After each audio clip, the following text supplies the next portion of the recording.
Assalamualaikum warahmatullahi wabarakatuh. Apa kabar anak-anak sholih dan sholihah kelas 4? Masih semangat dalam belajar ya? Pada kesempatan kali ini, kita akan melanjutkan belajar matematika, yaitu tentang menentukan KPK dan FPB. Sebelum kita mulai, yuk disiapkan dulu peralatannya. Silahkan dibuka buku paket ESPS halaman 62, buku LKS halaman 34. Jangan lupa, buku tulis dan alat tulisnya juga disiapkan ya teman-teman. Are you ready? Yes, I'm ready. Teman-teman, apa sih KPK dan FPB itu? KPK merupakan kependekan dari kelipatan persekutuan terkecil. KPK adalah kelipatan terkecil dari bilangan-bilangan yang dicari KPK-nya. Sedangkan untuk FPB merupakan kependekan dari faktor persekutuan terbesar. FPB adalah nilai terbesar yang dapat membagi bilangan-bilangan yang dicari nilai FPB-nya. Selanjutnya, bagaimana cara menentukan KPK dan FPB? Untuk menentukan KPK dan FPB, kita bisa menggunakan hasil faktorisasi prima yang sudah kita bahas pada pertemuan sebelumnya. Hasil faktorisasi prima dari dua bilangan dapat digunakan untuk mencari KPK dan FPB dari dua bilangan tersebut. Untuk KPK, nilai KPK diperoleh dari perkalian semua faktor prima dengan pangkat terbesar. Sehingga hasil faktorisasi primanya kita tuliskan semua faktor primanya, dan jika ada faktor prima yang sama, maka kita ambil yang pangkat terbesar. Itu untuk KPK.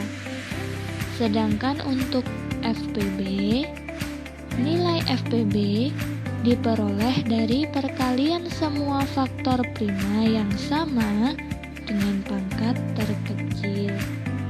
Sehingga hasil faktorisasi primanya kita ambil yang sama saja dan pangkatnya yang terkecil. Jadi untuk mencari KPK dan FPB itu caranya berbeda teman-teman.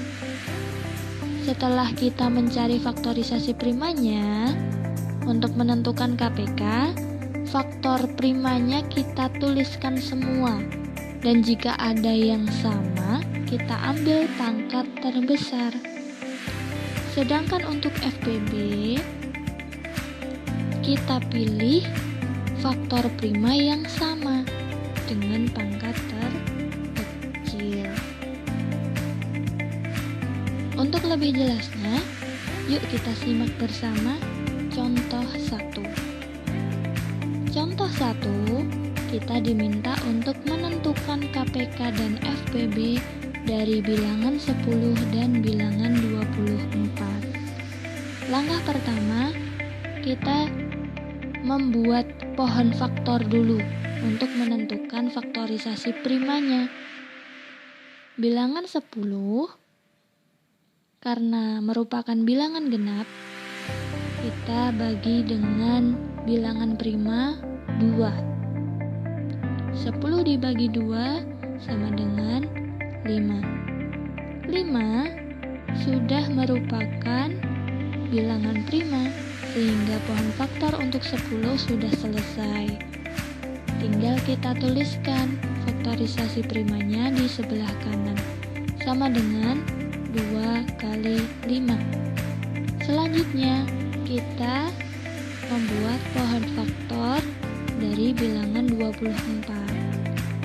24 merupakan bilangan genap, sehingga kita bagi dengan bilangan prima 2. 24 dibagi 2 adalah 12. 12 dibagi 2 adalah 6.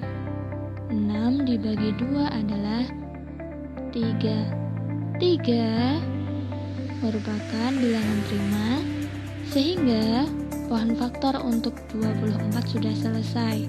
Tinggal kita tuliskan faktorisasi primanya di sebelah kanan, sama dengan 2 pangkat 3 kali 3. Setelah itu, karena faktorisasi prima dari kedua bilangan tersebut sudah kita cari, selanjutnya kita menentukan KPK. Ingat, KPK dicari dengan mengalihkan semua faktor prima, dan jika ada yang sama kita ambil pangkat terbesar. Kita tuliskan faktor terkecil dulu, yaitu 2. 10 mempunyai faktor 2. 24 juga mempunyai faktor 2. Akan tetapi pangkatnya berbeda. Nah, kita memilih pangkat terbesar, yaitu 2 pangkat 3 ya teman-teman. Selanjutnya kita kalikan dengan 3 dan 5. Jadi semua faktornya kita tulis, dan jika ada yang sama kita ambil pangkat terbesar. Setelah itu, karena ada yang berpangkat kita ubah dulu. Kita kalikan dulu ya.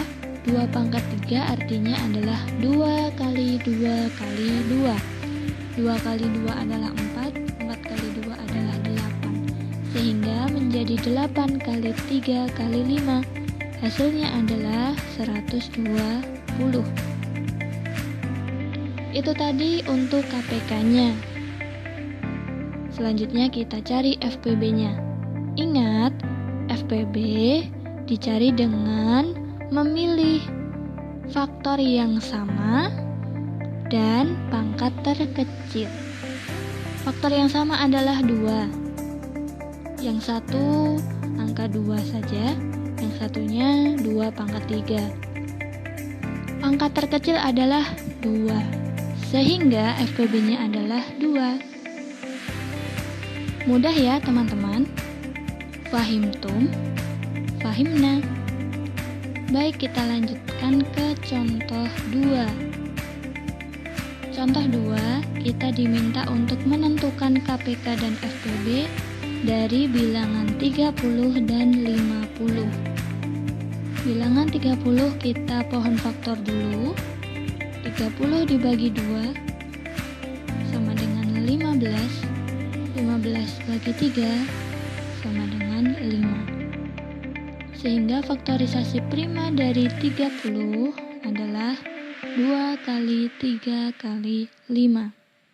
Selanjutnya kita cari pohon faktor dari 50. 50 dibagi 2 sama dengan 25. 25 dibagi 5 sama dengan 5. Sehingga faktorisasi prima dari 50 adalah 2 kali 5 pangkat 2. Setelah itu, kita tentukan KPK-nya. Ingat, KPK dicari dengan menuliskan semua faktor prima, dan jika ada yang sama, kita pilih pangkat terbesar. Kita tuliskan dari yang terkecil dulu ya teman-teman. Ada bilangan 2 kali 3 kali 5 pangkat 2. Ingat, jika ada yang sama, kita pilih yang pangkat terbesar. Dari situ, kita ubah dulu yang 5 pangkat 2 ya, sehingga menjadi 2 kali 3 kali 25. Ingat, 5 pangkat 2 artinya adalah 5 kali 5. 5 kali 5 adalah 25. Dari situ kita kalikan semua menjadi 150. Itu tadi untuk KPK-nya. Selanjutnya kita mencari FPB. FPB dicari dengan menuliskan faktor yang sama dengan pangkat terkecil. Kebetulan yang sama ada dua angka, yaitu 2 dan 5. Kita tuliskan 2 kali 5 sama dengan 10. Itu tadi untuk contoh 2 ya teman-teman. Fahimtum, fahimna. Selanjutnya contoh 3.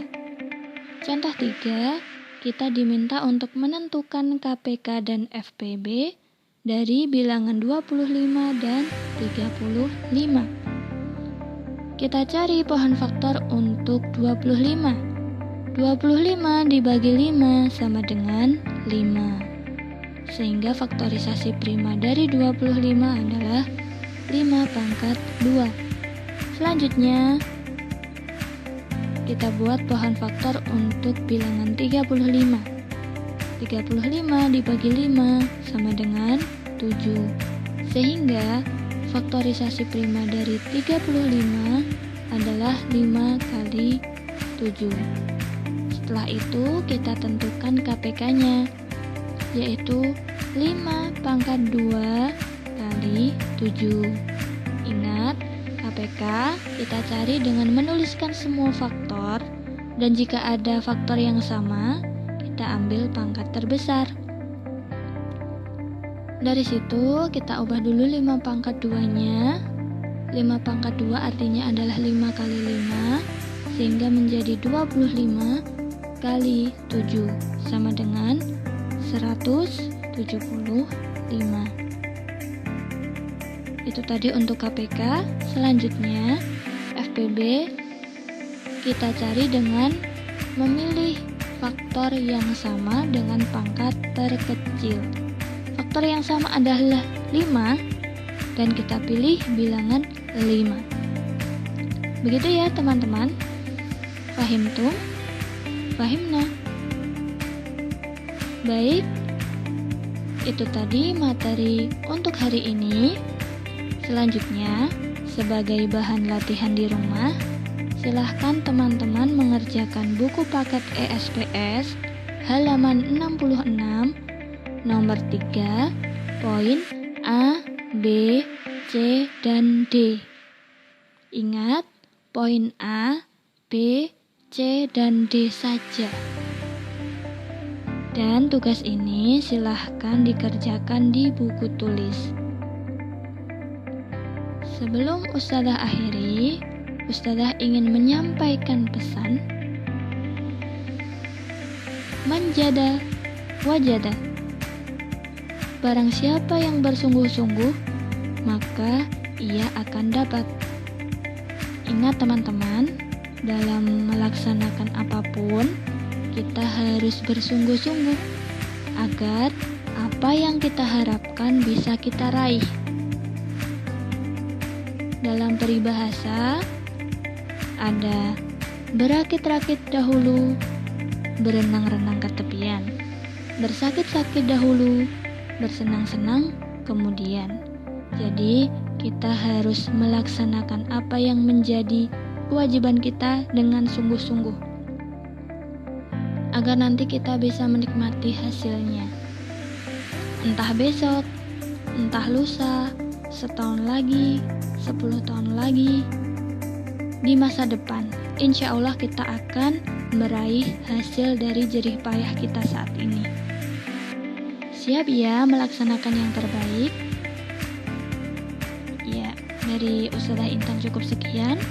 Apabila dalam penyampaian banyak kesalahan, mohon maaf.